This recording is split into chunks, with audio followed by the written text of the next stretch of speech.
Okay, so as Blake said, we're doing the case reviews. We've got the quad lock that's going to be ready to go in a few minutes. But I've also got the RAM mount to do the comparison. As I'm a child, it's already out of the box. This is the full set that it comes with. The ball connector, the joint piece, and then the actual RAM X mount itself. So this is the main bit for actually holding the phone. Already tried this with the phone.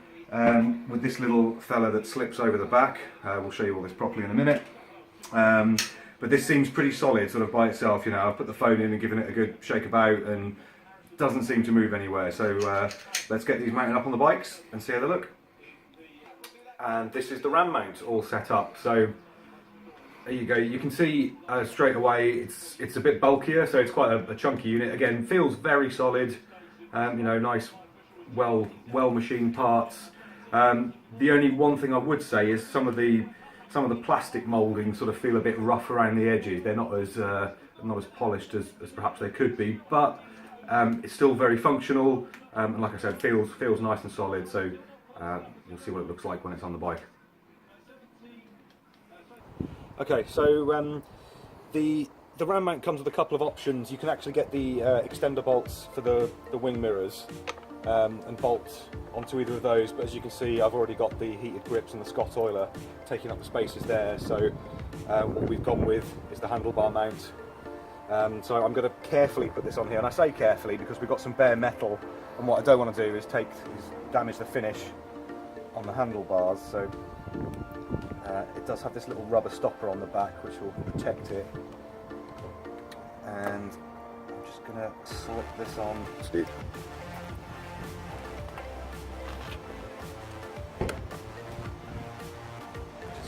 That. Then my lovely assistant's going to hold it in place. Pop my nuts on.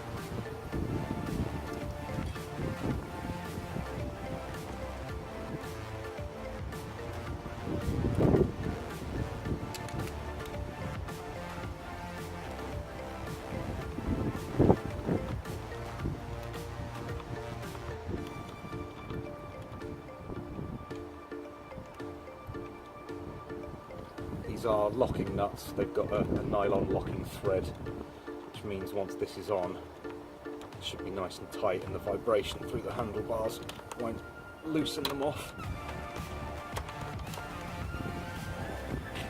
Just need a spanner to finish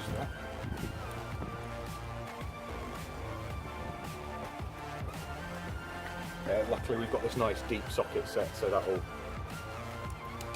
perfect for finishing this off.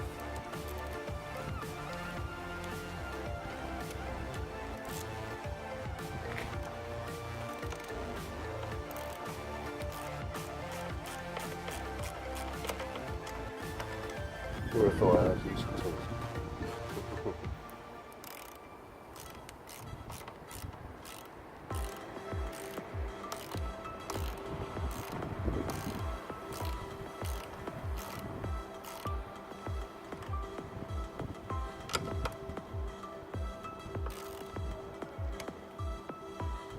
Okay, so there we go. So that's the main ball mount on.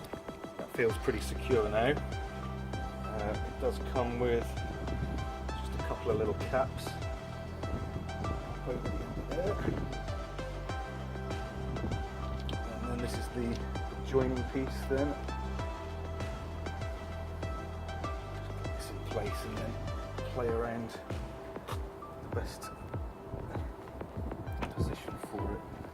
What's nice about these sort of multi-jointed arms is that you can move it around sort of a number of different positions, so I can just sort of tweak this and play with it until I get it right. I mean, I'm guessing that to begin with, something like that is probably going to work, so make sure that's nice and tight.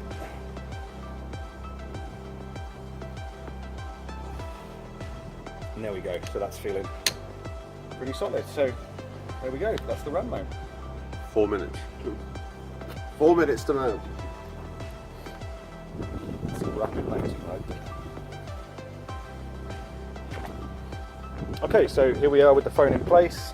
It's got this extra little rubber sort of security net that goes sort of over the mount. I'll just pop the phone off and show you that. So that just sort of hooks under the mount, just kind of sits loose like that.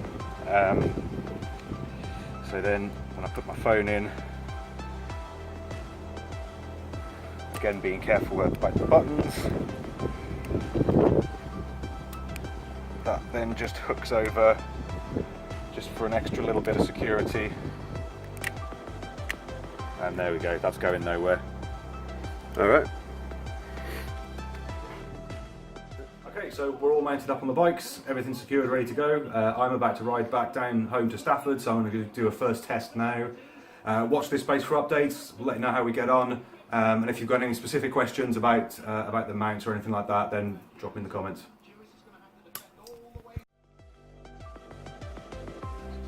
Don't forget to check out our other videos. And subscribe. And subscribe down here.